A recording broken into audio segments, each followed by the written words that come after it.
Hi, and welcome to Compulsion Games here in Montreal, Canada. At our studio, we care about world building, and we treat the setting almost like a character of its own.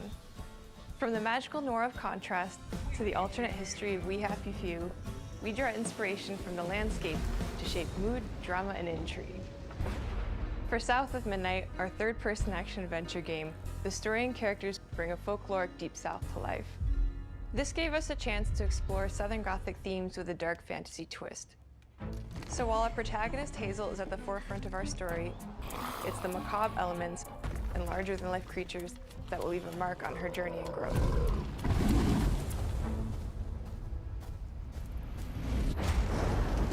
Whew. It is really picking up out there. Did you pack everything? Mama, this ain't my first hurricane. I know what to do. As long as you didn't forget the Flashlights and batteries. Oh, shoot, we got 5 minutes. Let's go. We wouldn't be rushed if you didn't. Don't mumble. Speak on it. I said we wouldn't be rushed if you didn't waste all that time at the shelter. Now, you want to bring this up right now. I'm just saying. Hazel, please. We might need some help. I might need some help. While you're out helping everybody else. Hazel!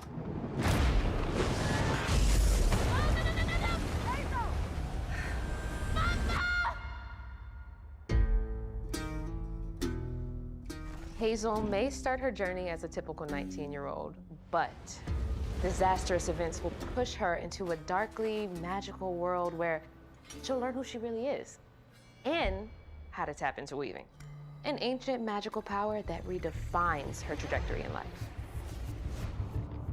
The land itself chooses Hazel as a weaver. Someone who can see beyond the surface and tap into a deeper reality, the grand tapestry.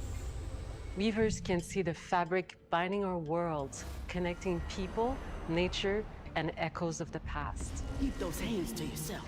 Hazel can perceive both the mystical strands and stigmas in the world. Through her newfound power, she reweaves these stigmas and mends the afflicted creatures she encounters. As Hazel discovers her power, the world gradually shifts into the surreal, revealing that creatures from the old folktales actually exist. You up here, my salvation. Among them is good old Catfish, the storyteller who becomes both the guide and companion to Hazel across the game. It ain't every day I hear about a new weaver such as yourself. Would you kindly do your weaver thing and help me down? Meeting Catfish marks the true beginning of Hazel's journey. All of Hazel's arsenal and powers are designed around textile crafting and traditional spinning wheels. Her weapons include a spindle, 2 weaving hooks, and a distaff. Her magic abilities manifest with supernatural lace-like patterns, blending the traditional craft with mystical elements. Hazel engages with the world through a variety of movement abilities. Those abilities also help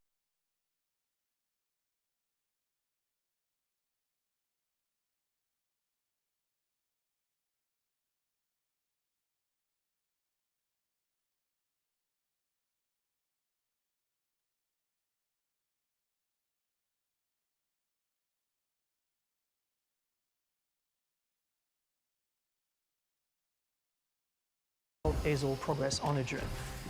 As her journey unfolds, Hazel will master new weaving abilities, using them to traverse the world, conjure objects, and confront adversaries.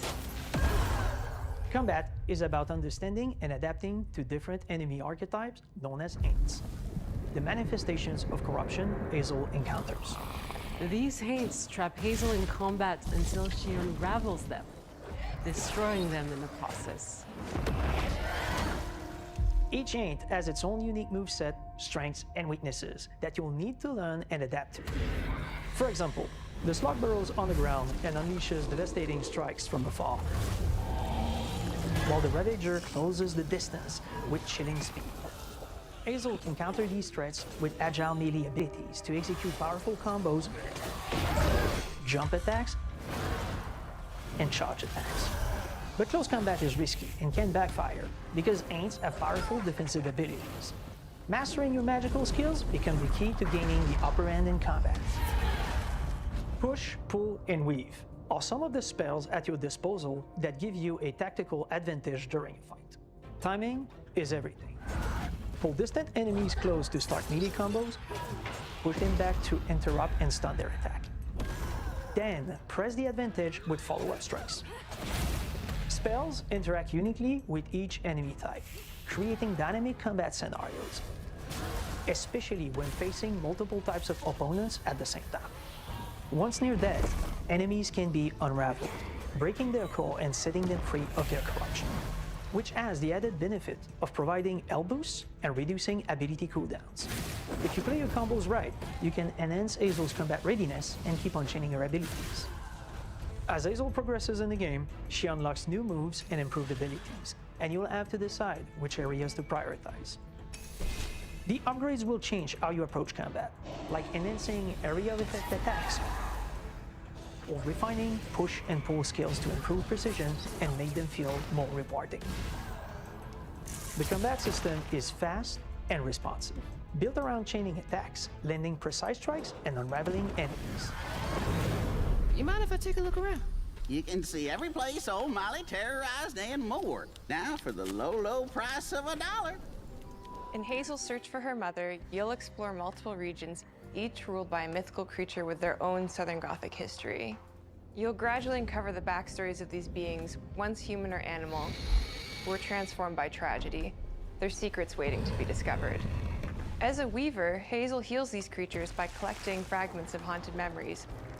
We call these echoes, which reveal each creature's past. Hazel must experience these echoes before she can mend them. What kind of person would do that to someone? We design each region to reflect the creature that's been doomed to wander it. From the atmospheric environment to unique music themes composed for each one. While not all encounters lead to direct combat, Hazel will need to face mythical creatures in epic confrontation before she can heal them. Our boss encounters and gameplay sequences also reflects the uniqueness of each creature, with distinct mechanics that center around a specific thematic. These encounters feature multiple phases that ramp up in complexity. As the encounters progress, the musical theme builds up, cranking the tension alongside the fight.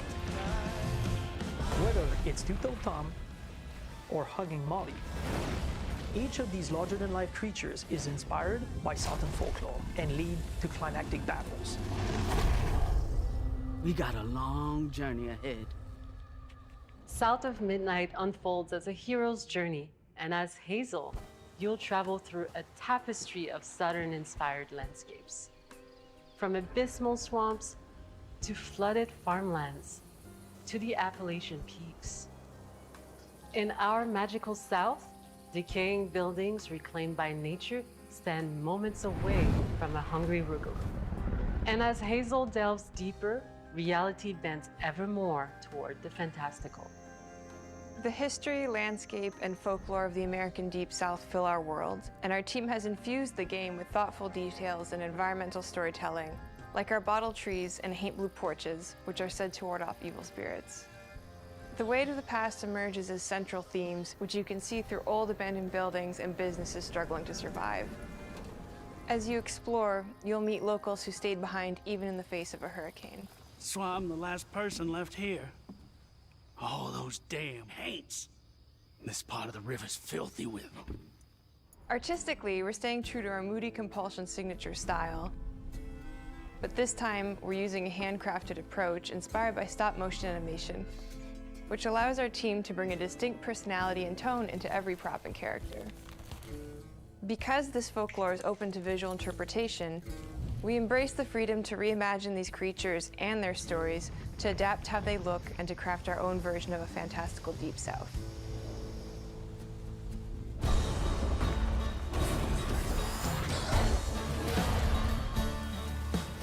At Compulsion Games, we love to craft around central themes. We're lucky to have talent across all our disciplines that collaborate to give South of Midnight such a unique personality. We hope you enjoyed this deep dive into South of Midnight. We're thrilled to announce that the game will launch on April 8th, and pre-orders are now available on Xbox and Steam.